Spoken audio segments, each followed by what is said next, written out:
Good morning, guys. Good morning, everyone.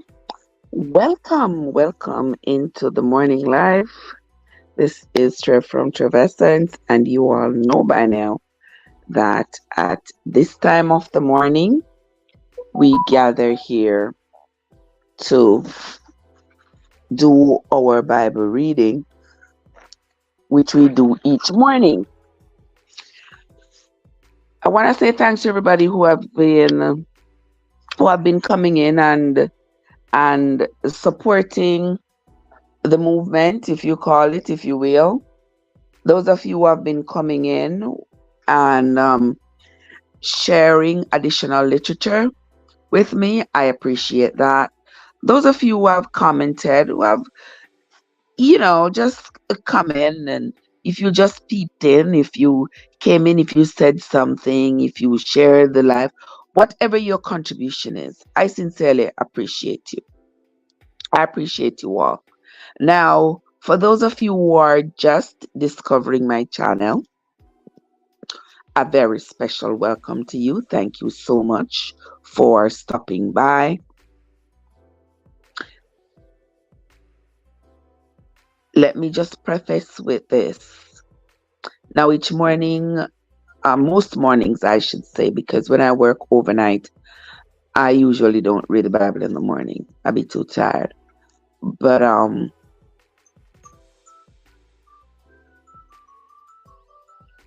hold on.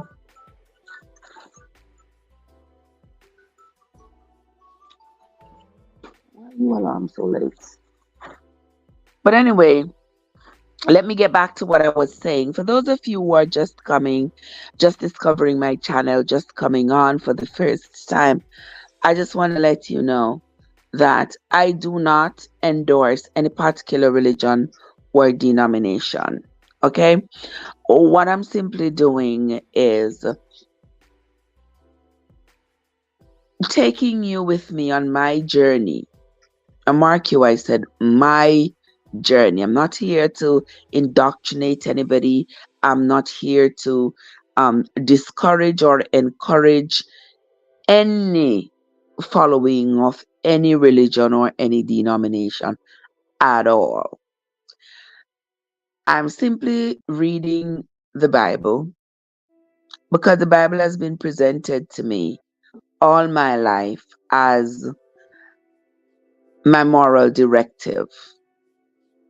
And so I think it is imperative for me to know what is in the Bible. So I have taken on this challenge to read the Bible from beginning to end so I can familiarize myself with the stories in the Bible, and at the end of it, determine whether or not this book that was given to me was worth the while, if you will. So for those of you who have been on the journey with me, I want to say thank you all so much. The ride has been incredible so far.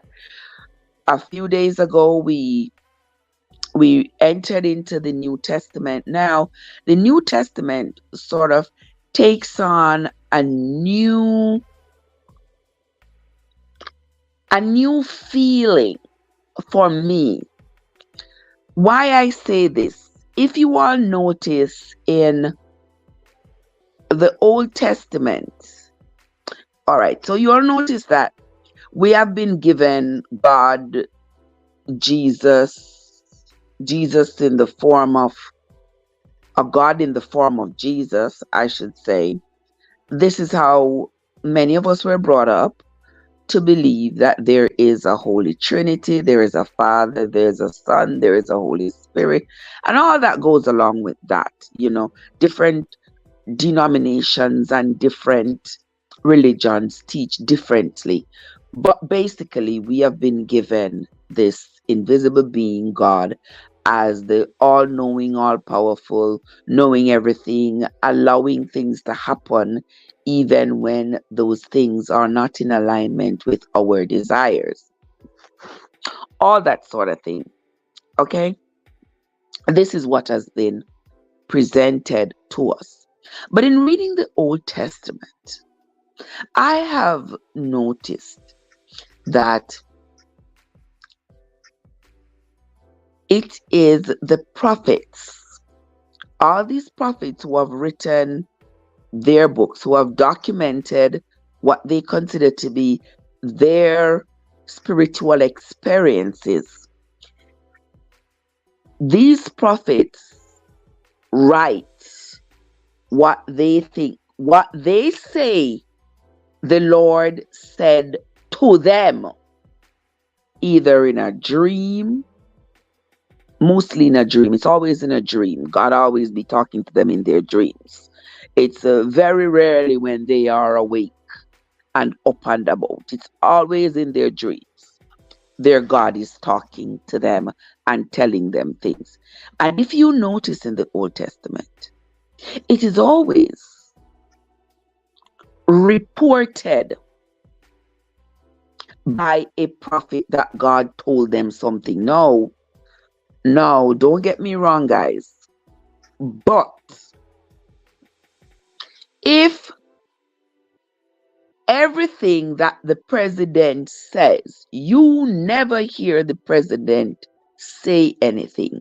It is always somebody coming and telling you the president told them this when they went to the White House. The president emailed them and told them this.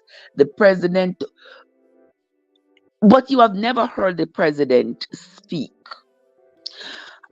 Would you have any inclination to question what these people say the president told them? I'm just asking this question hypothetically, you know. Or would you just believe every single person who come on the internet and say, I spoke with the president in my dream, or I had visited the White House and the president had told me this, but you for yourself have never heard the president speak? Would you believe every single person who come to tell you? All right, we know the answer to that.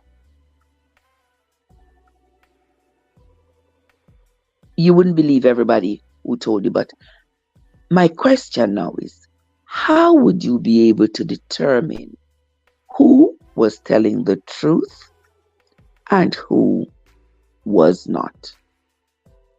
And I'm going to leave that right there. I'm not going to expound on it, not going to say anything else. I'm just going to leave it right there. Now we are over into the New Testament. And why I say the New Testament has taken on a different feel is that now there are people, the reports. Now, Jesus isn't writing anything. Jesus isn't writing anything. And why I say Jesus, because the New Testament begins with Jesus. But we don't see him writing, but we see his sayings being documented by people who seems to be there in person, not just in dreams. Do you all see where I'm getting at? You see the difference? Now it is you, big man, talking to me.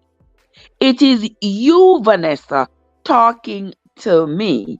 And then I am writing what you are saying. And these are not just conversations that we are having behind closed doors or behind the unconsciousness of a dream. These are events that are occurring out in the open where there are witnesses, there are other people who are seeing and hearing what is going on. Does that present to you some more plausibility than had been presented in the Old Testament? I leave you to think about that while I move on. We are onto the book of Matthew. Good morning, guys. Diddy King and DJH and everybody else in the chat. Welcome. Thank you all so much for stopping by. This is Welcome to Veterans, and this morning we will be reading the book of Matthew, chapters 9 through 11.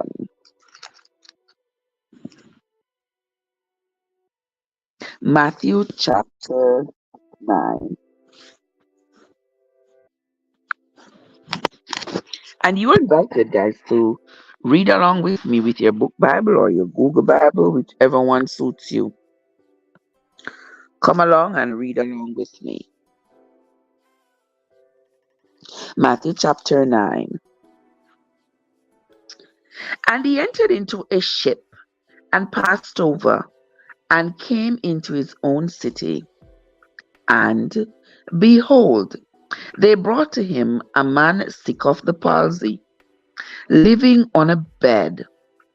And Jesus, seeing their faith, said unto the sick of the palsy, Son, be of good cheer, thy sins be forgiven. And behold, certain of the scribes said within themselves, This man blasphemes. So you see, the scribes were saying that Jesus was blaspheming because he was telling this man who was a cripple, was bedridden, that his sins were forgiven. Because you see, coming from the ideology of the Old Testament, there was this deep separation and segregation of the people. Did you all notice that the people who claimed blessings and favors from their God were only the people who claimed to have some position in society? Did you all notice that? The people who claimed that God had spoken to them, you notice that they always had to elevate themselves first to being a prophet. Did you notice that? Okay. They had to first elevate themselves to being a prophet so that they could make themselves believable to the people. And after having elevated themselves to a prophet, then they become some kind of a revered individual in society. But that always had to happen first. So that would separate them from the rest of the people. That would make them special and important. You ever wonder why there were so many prophets? Because everybody wanted to be important.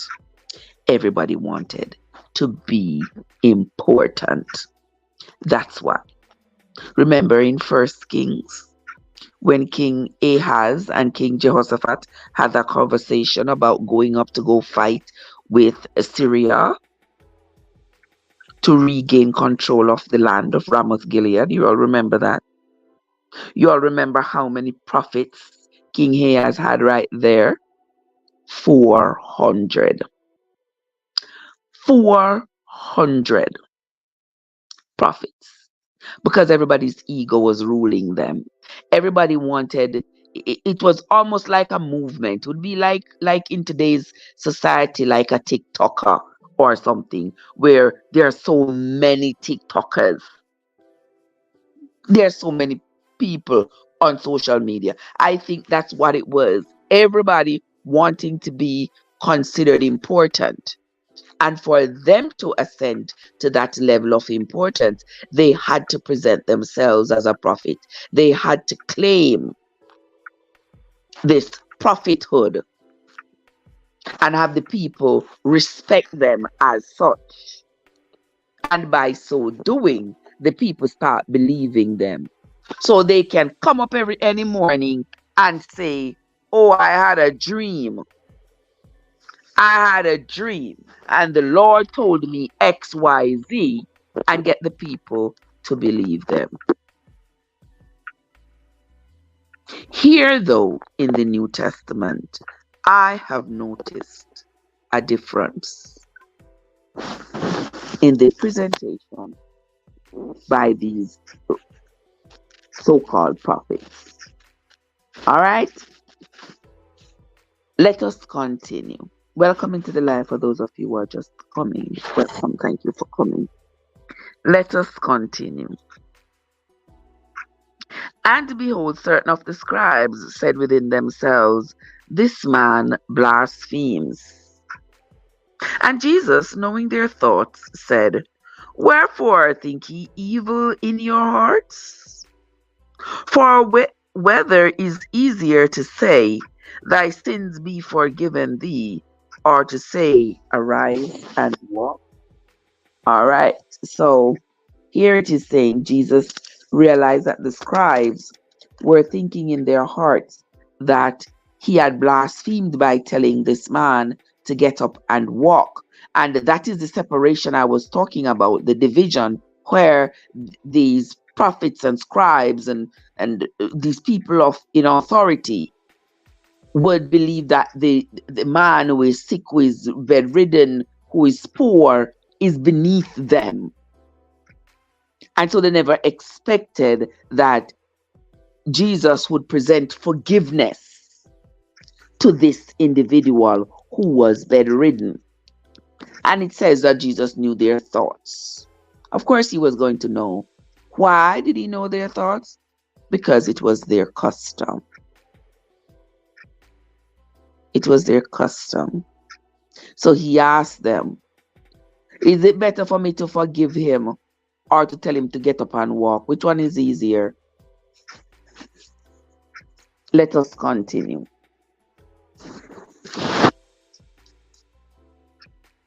Verse 6 says, "But that he may know that the Son of Man hath power on earth to forgive sins.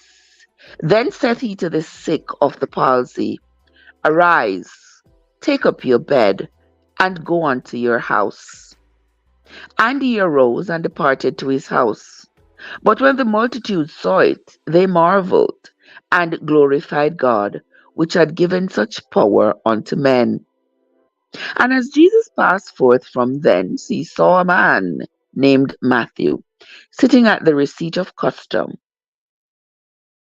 And he said unto him, Follow me. And he arose and followed him. And it came to pass, as Jesus sat at meat in the house, behold, many publicans and sinners came and sat down with him and his disciples. And when the Pharisees saw it, they said unto his disciples, Why eateth your master with publicans and sinners? But when Jesus heard that, he said unto them, They that be whole need not be a physician. They that be whole need not a physician, but they that are sick.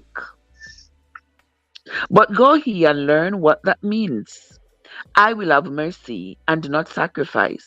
For I am not come to call the righteous, but sinners to repentance. Then came to him the disciples of John, saying, Why do we and the Pharisees fast oft, but thy disciples fast not? And Jesus said unto them, Can the children of the bride chamber mourn, as long as the bridegroom is with them? But the days will come, when the bridegroom shall be taken from them, and then shall they fast.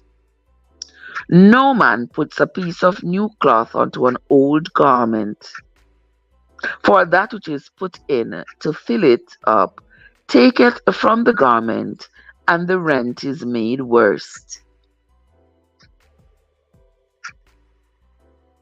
Neither do men put new wine into old bottles, else the bottles break, and the wine runs out, and the bottles perish. But they put new wine into new bottles, and both are preserved. While he spake these things unto them, behold, there came a certain ruler, and worshipped him, saying, My daughter is even now dead, but come and lay thy hand upon her, and she shall live. And Jesus arose and followed him, and so did his disciples. And behold, a woman which was diseased with an issue of blood for 12 years came behind him, and touched the hem of his garment. For she said within herself, If I may but touch his garment, I shall be whole. But Jesus turned him about, and when he saw her, he said, Daughter, be of good comfort. Thy faith hath made thee whole. And the woman was made whole from that hour. And when Jesus came into the ruler's house, and saw the ministers and the people making a noise, he said unto them,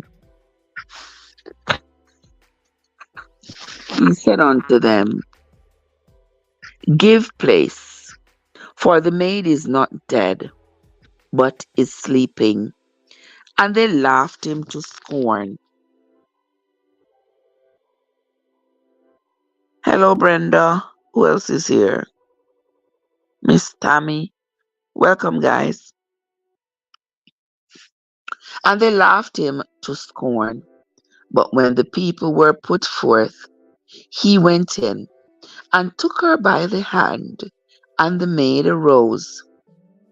And the fame hereof went abroad into all that land. And when Jesus departed thence, 2 blind men followed him, crying and saying, Thou son of David, have mercy on us. And when he was come into the house, the blind men came to him, and Jesus said unto them, Believe ye that I am able to do this? They said unto him, Yes, Lord.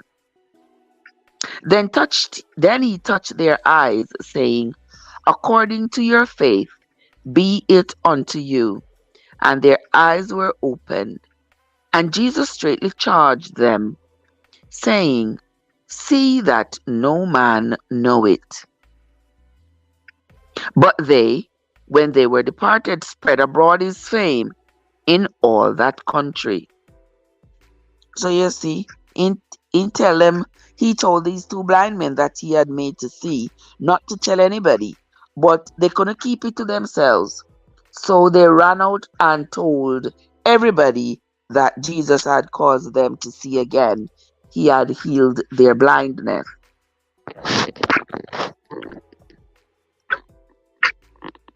Verse 32, we're on to chapter 9 for those of you who are just coming. You are welcome to follow in your book Bible or your Google Bible. And as they went out, behold, they brought to him a dumb man possessed with the devil. And when the devil was cast out, the dumb spake. And the multitude marveled, saying, It was never seen like this in Israel. But the Pharisees said, He casteth out devils through the prince of the devils. And Jesus went about all the cities and villages, teaching in their synagogues, and preaching the gospel of the kingdom, and healing every sickness and every disease among the people. But when he saw the multitudes, he was moved with compassion on them, because they fainted and were scattered abroad, as sheep having no shepherd. Then said he unto his disciples, The harvest truly is plenteous, but the laborers are few. Pray ye therefore the Lord of the harvest, that he will send forth laborers into his harvest. All right. Thanks for the loves and the likes, guys. That is the end of the book of Matthew, chapter 9.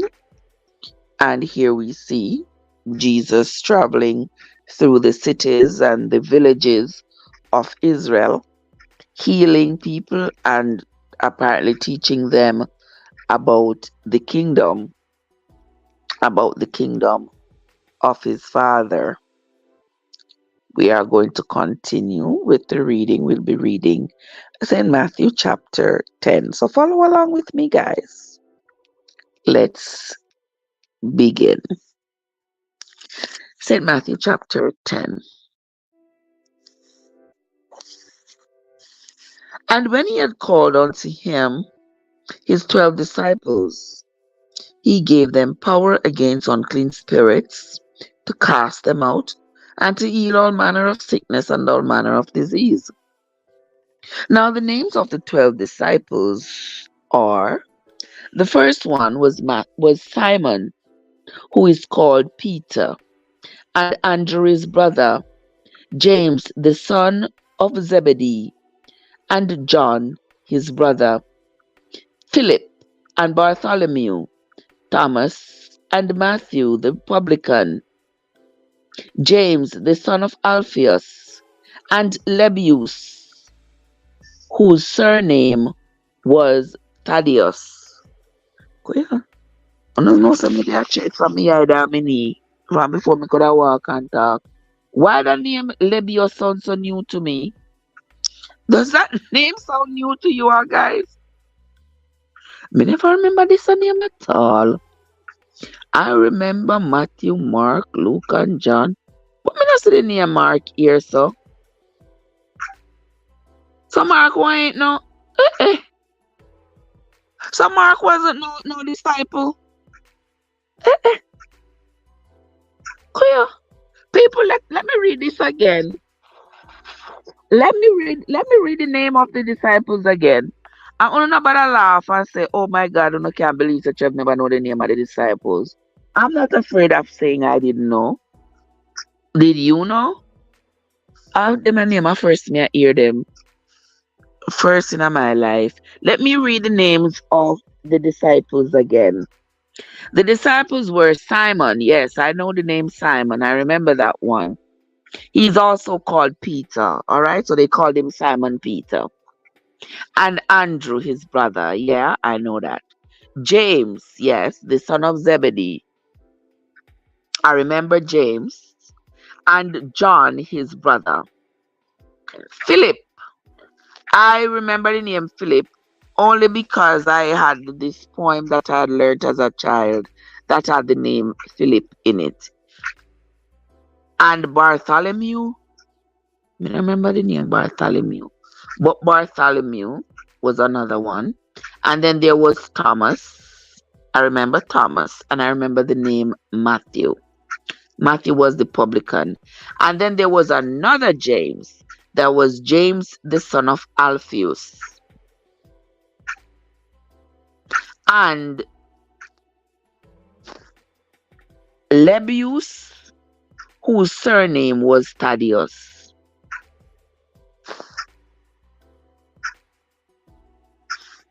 Hold on, let me count. Let me see if it's a problem with your pronunciation when I end up with this name that I don't know. Let's see. Simon, whose name was Peter, that's number one.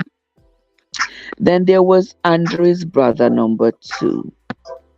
Then there was James, the son of Zebedee, number three. Then there was John, his brother, number four. Then there was Philip, number five, and Bartholomew, number six. There was Thomas, number seven, and Matthew, number eight. Matthew the publican. Then there was James, number nine. James, the son of Alphaeus, that was number nine. And Lebbeus. Lebius. We never hear him yet, but he was number 10. His surname was Thaddeus. And then there was another Simon. There was Simon the Canaanite, that's number 11. And Judah Iscariot, who also betrayed him, number 12. All right, so there we have given account for the 12 disciples. Just that one name I didn't know. But anywho, we are going to continue, my lovely people. Verse 5 said, These 12 Jesus sent forth and commanded them, saying, Go not into the way of the Gentiles, and into any city of the Samaritans enter he not, but rather go to the lost sheep of the house of Israel. So you see, guys, even here,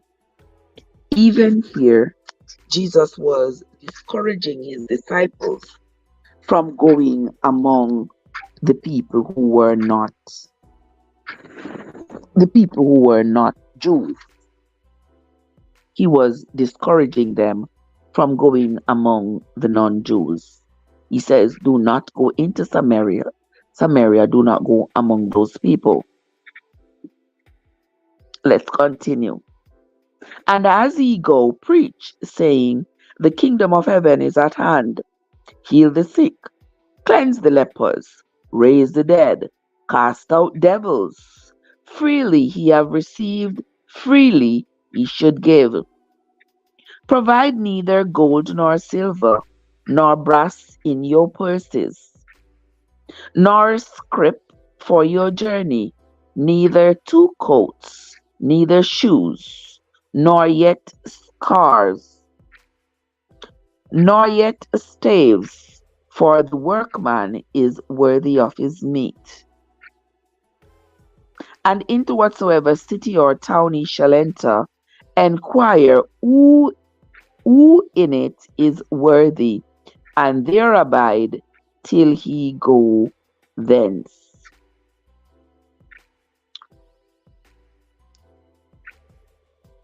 So every city they go, they should determine who in the city is worthy of this healing, authority that he has placed on the disciples. So you see, guys, there is still, even right there is still a recognition of the division between the descendants of the children of Israel, the descendants of Jacob, versus the people who might be living in the city who are not descendants of Jacob. So you see, Jesus is basically just maintaining their tradition. He said to them, you go out and you heal everybody, but do not go into a city that is not in Israel. That means this healing power I'm giving you is not for them. It's not for the outsiders. It is for Israel. And I mean, he said it in the Bible. All right. And he instruct them, before them heal anybody, they need to find out first whether this person is worthy. And the only way the person would be worthy is if the person is an Israelite, a true Israelite, a descendant of Jacob. All right, let us continue. He said they should find out first, inquire who in it is worthy, and there abide till he go hence. And when he came into a house, salute it. And if the house be worthy, let your peace come upon it. But if it be not worthy, let your peace return to you. And whosoever shall not receive you, nor hear your words, when ye depart out of that house, or city, shake off the dust of your feet. Verily I say unto you, it shall be more tolerable for the land of Sodom and Gomorrah in the day of judgment than for that city. Behold, I sent you forth as sheep in the midst of wolves. Be ye therefore wise as serpents and harmless as doves. But beware of men, for they will deliver you up to the councils, and they will scourge you in their synagogues. And ye shall be brought before governors and kings for my sake, for a testimony against them and the Gentiles. But when they deliver you up, take no thought how or what ye shall speak, for it shall be given to you in that same hour what ye shall speak. So here Jesus is telling his disciples as he's sending them out to go minister to the rest of the people, he's saying to them, now don't forget that they are going to try to kidnap you, they're going to try to capture you, they're going to try to imprison you, they are going to take you before kings and counselors and governors for them to judge you, and possibly they'll put you in jail.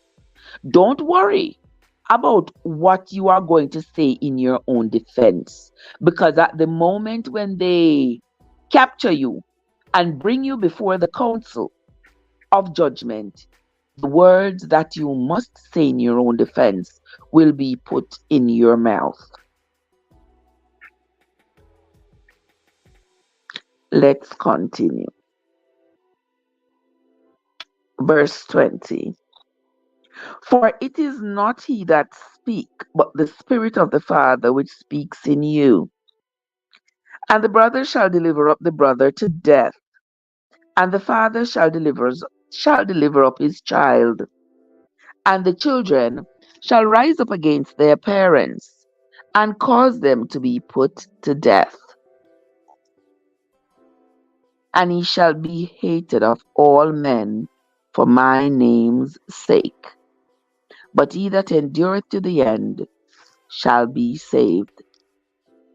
But when they persecute you in this city, flee ye into another.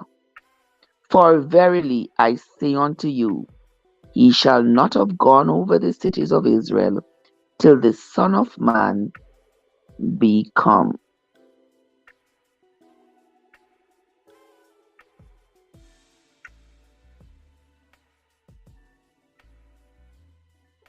Verse 24. The disciple is not above his master, nor the servant above his Lord. It is enough for the disciple that he be as his master, and the servant as his Lord. And when it says Lord, it really means your master. Like, back then they had a lot of, I want to say slaves. Yeah, they had, were those like indentured servants? But they had like servants in, if you were rich, if you were a governor, you had all these handmaids and maid servants and men servants living in your palace, takes care of the palace and the garden, etc. Now that's what they're talking about. So if you are one of those people who is living in the house of the governor, you are supposed to respect your master, your Lord.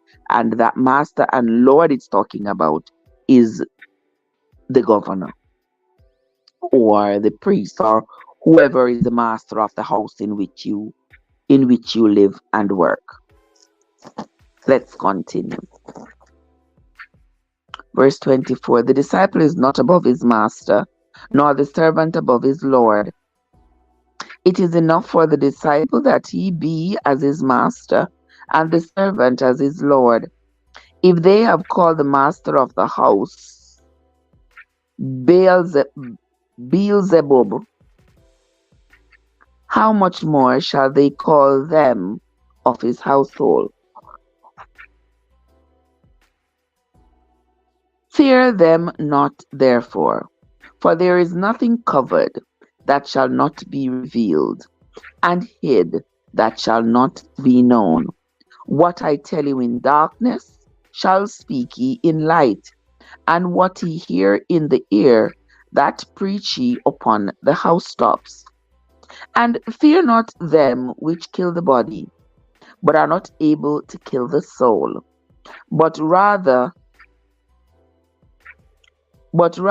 fear him which is able to destroy both body and soul in hell.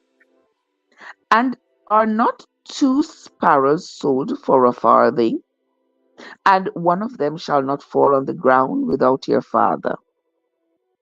But the very hairs of your head are all numbered. Fear ye not therefore, ye are of more value than many sparrows.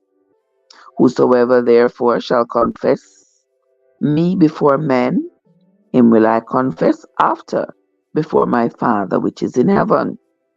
But whosoever shall deny me before men, him will I also deny before my Father which is in heaven.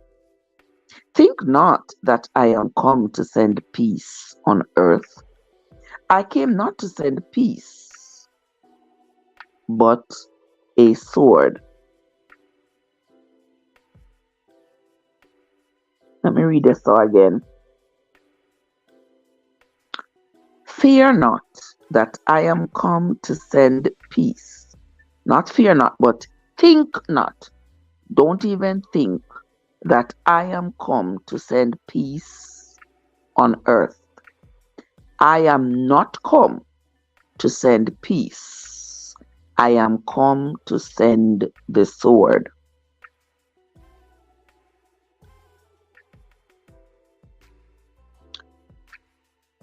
Okay.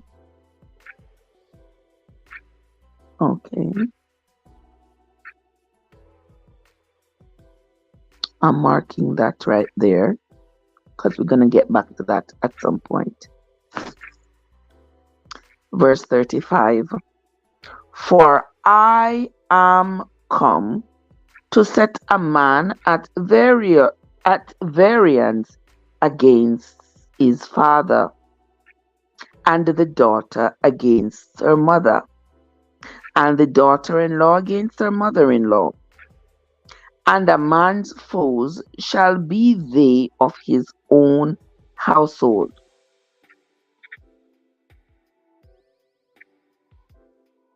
He that loveth father or mother more than me is not worthy of me.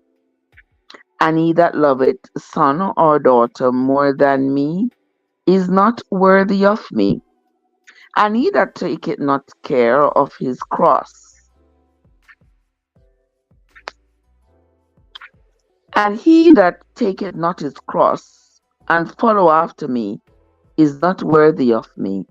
He that findeth his life shall lose it, and he that loses his life for my sake shall find it. He that receive you, receive me, and he that receive me, receive him that sent me. He that receive a prophet,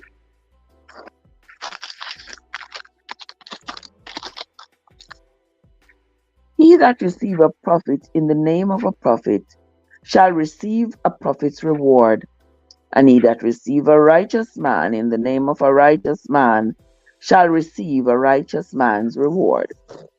And whosoever shall give to drink unto one of these little ones a cup of cold water only in the name of a disciple, verily I say unto you, he shall in no wise lose his reward.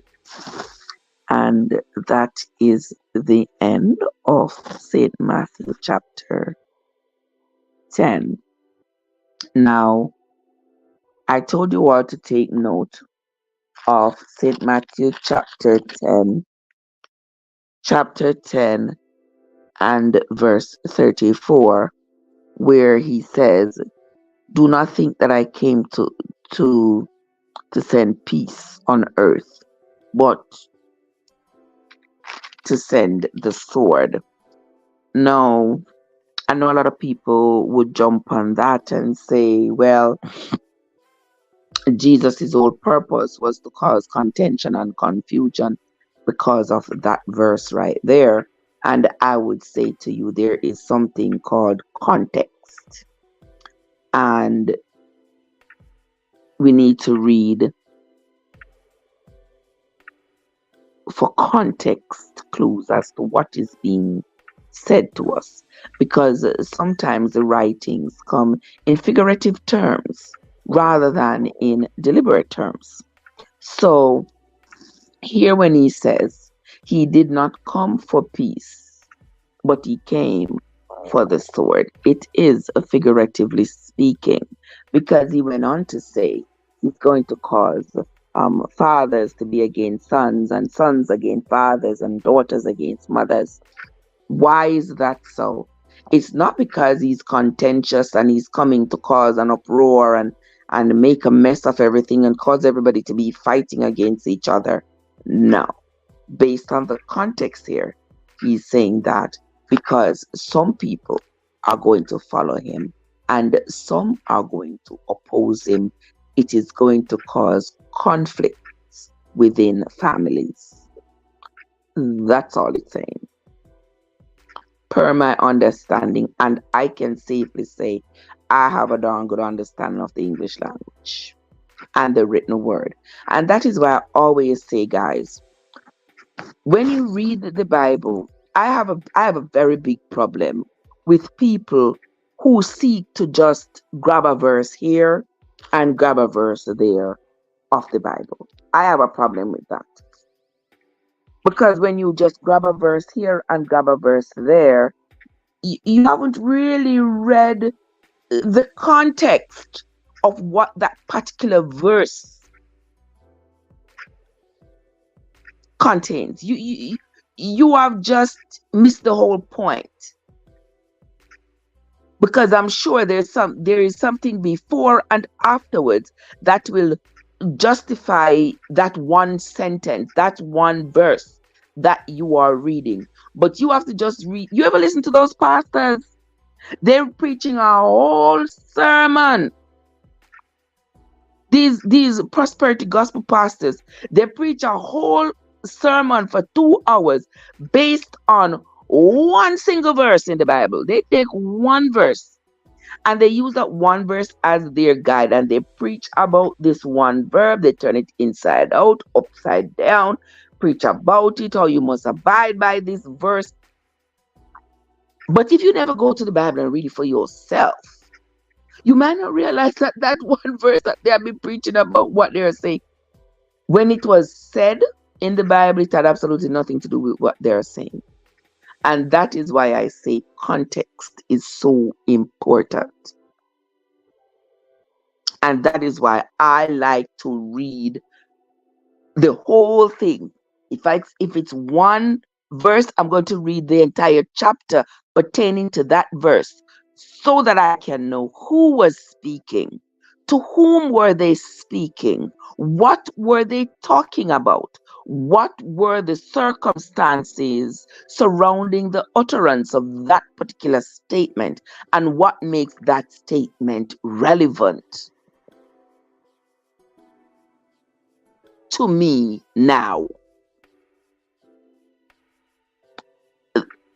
That's me. Because I don't like these one verse throwing out one verse here, one verse there. I don't like that, because I don't think that accomplishes the real goal. When people like to do that, when pastors like to do that, I find it to be a deliberate attempt to misconstrue what is really being said in the Bible, and put their own spin on it. That's my view. But we're going to continue. We will continue. We're going to read chapter 11. This is our last chapter for the morning, the book of Matthew, chapter 11. And it came to pass, when Jesus had made an end of commanding his 12 disciples, he departed thence to teach and to preach in their cities. Now, when John had heard in the prison the words of Christ, he sent two of his disciples. Oh, so John had disciples too. Oh, did you all know that? I didn't know that John had disciples. Let's read again. And it came to pass, when Jesus had made an end of commanding his 12 disciples, he departed thence to teach and to preach in their cities. Now, when John had heard in the prison the works of Christ, he sent two of his disciples and said unto him, Art thou be that should come, or do we look for another?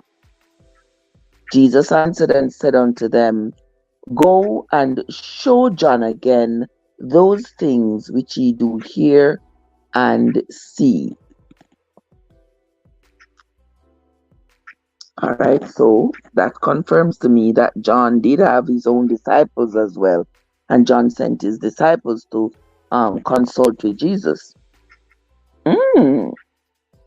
And he said unto him, Art thou he that should come, or do we look for another?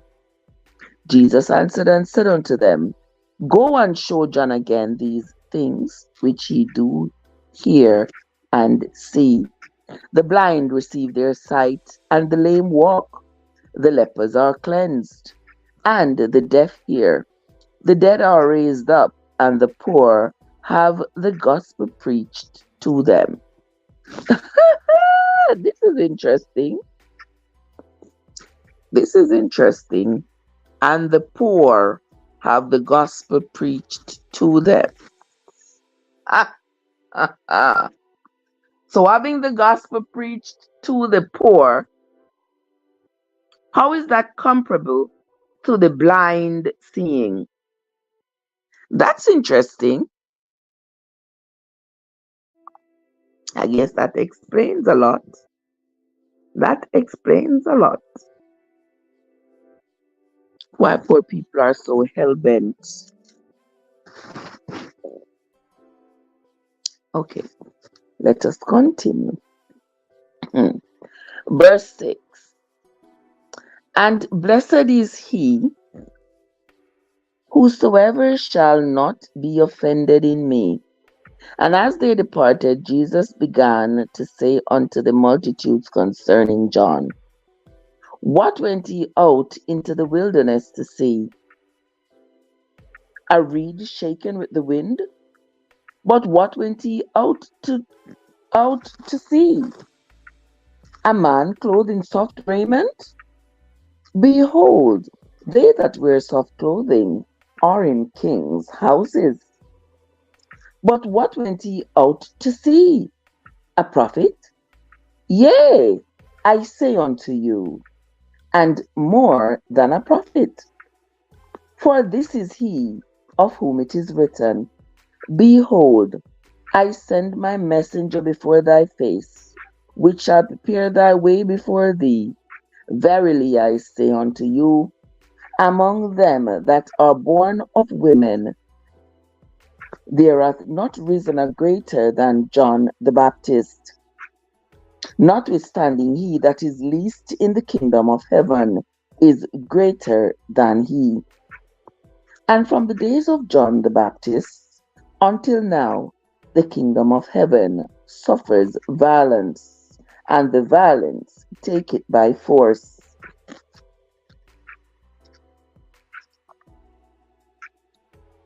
For all the prophets and the law prophesied unto John. And if he will receive it, this is Elias, which was for to come. What? Which was for to come, or which had come.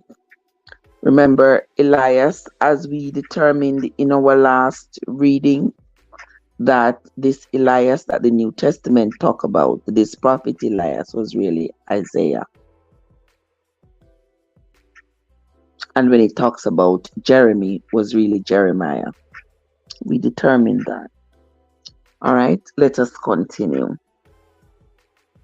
He that have ears to hear, let him hear. But whereunto shall I liken this generation?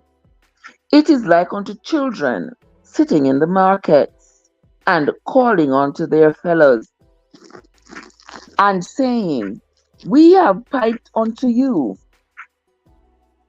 and ye have not danced. We have mourned unto you, and ye have not lamented. For John came neither eating nor drinking, and they say, He hath a devil. The Son of Man came eating and drinking, and they say, Behold, a man gluttonous, and a wine-bibber, a friend of publicans and sinners, but wisdom is justified of her children. Then began he to upbraid the cities, wherein most of his mighty works were done, because they repented not. Woe unto thee, Chorazin! Woe unto thee, Bethsaida! For if the mighty works which were done in you had been done in Tyre and Sidon, they would have repented long ago in sackcloth and ashes. But I say unto you, it shall be more tolerable for Tyre and Sidon at the day of judgment than for you. And now this is the city of Chorazin and the city of Bethsaida that he is sort of cursing here, because he had preached there, but the people ignored him, did not accept him. So he said if he had done that same preaching, the same preaching that he did in Chorazin and Bethsaida, if he had done that same preaching in Tyre and Sidon, the people would come and bow down to him in sackcloth and ashes. But I say unto you, it shall be more tolerable for Tyre and Sidon at the day of judgment than for you. And thou, Capernaum, which are exalted unto heaven, shall be brought down to hell. For if the mighty works which have been done in thee have been done in Sodom, it would have remained until this day. But I say unto you, that it shall be more tolerable for the land of Sodom in the day of judgment than for you. At that time Jesus answered and said, I thank thee, O Father, Lord of heaven and earth, because thou hast hid these things from the wise and prudent, and hast revealed them unto babes. Even so, Father, for so it seemed good in thy sight. All things are delivered unto me of my Father, and no man knows the Son but the Father, save the Son, and he to whomsoever the Son will reveal him. Come unto me, all ye that labor and are heavy laden, and I will give you rest. Take my yoke upon you, and learn of me, for I am meek and lowly in heart, and ye shall find rest unto your souls. For my yoke is easy, and my burden is light. All right, there ends the reading of St. Matthew chapter 11, and actually that also is the end of this morning's Bible reading. And in that Bible read, in that chapter, in chapter 10, we see where Jesus has selected all of his disciples and he has sent them out to go preach and teach in Israel. Go from city to city, preach and teach the people, heal the sick. Now, this to me seems like an effort for a great restoration of Israel. Because remember, the the famine and the pestilence that have been brought upon Israel has caused great desolation. And so there were lots of people there who had basically lost their faith. And because of the famine, a lot of people were um, malnourished and they had been reduced to nothing, basically. You understand what it is when there's a famine and there's not enough food. There's not enough food to eat. And then there were people with congenital diseases and other diseases that it required medical attention, required a healing if they were to be able to participate in the activities of the community. And certainly at that time, Israel needed people more than anything else. People who were civic minded and civic oriented and wanted to see the rebuilding of Jerusalem and see Jerusalem standing strong and tall again as it once was. So here Jesus came and he gave his disciples the power of healing to go out and heal the people. And he was specific to tell them not to go into these cities in other countries of the Pharisees. I'm sure we are going to read something more about that when he says, do not go into their cities. And whenever you go into a household, you have to inquire first to see if the persons in that household, if they are all worthy of this blessing that you have brought. Because if they are Pharisees or they are not descendants of Israel, they are not qualified to receive this blessing from this Jesus, who is a descendant of David and also a descendant of Judah. Is not nobody else. They are not allowed to get this blessing. So those were specific instructions. Those were specific instructions given to the disciples. So when we come back tomorrow, we are going to continue with the reading. We'll be reading chapters, maybe 3 more chapters as I continue on this quest to read the Bible from the beginning to the end. And I'm taking you all with me on this journey. You will hear my flubs, you will hear my blubs, you will hear my confusions, you will hear, because there are many when you are reading the Bible. Okay, and we have discovered that over the many months that we have been reading the Bible. But anywho, I want to say thanks to everybody who came into the live. Thanks for those of you who stopped in to listen at least. And for those of you who hit the like button, I want to say thank you so much. I sincerely appreciate you all. That's where we are going to end the live for this morning, guys. Please don't forget to join me again tomorrow morning, same time, same place, when we continue on this journey, reading the Bible from the beginning to the end. That's going to be it from me for right now, my friends. Until next time, this is Trev from Traverse, where your journey matters. Have yourselves a great day, everybody.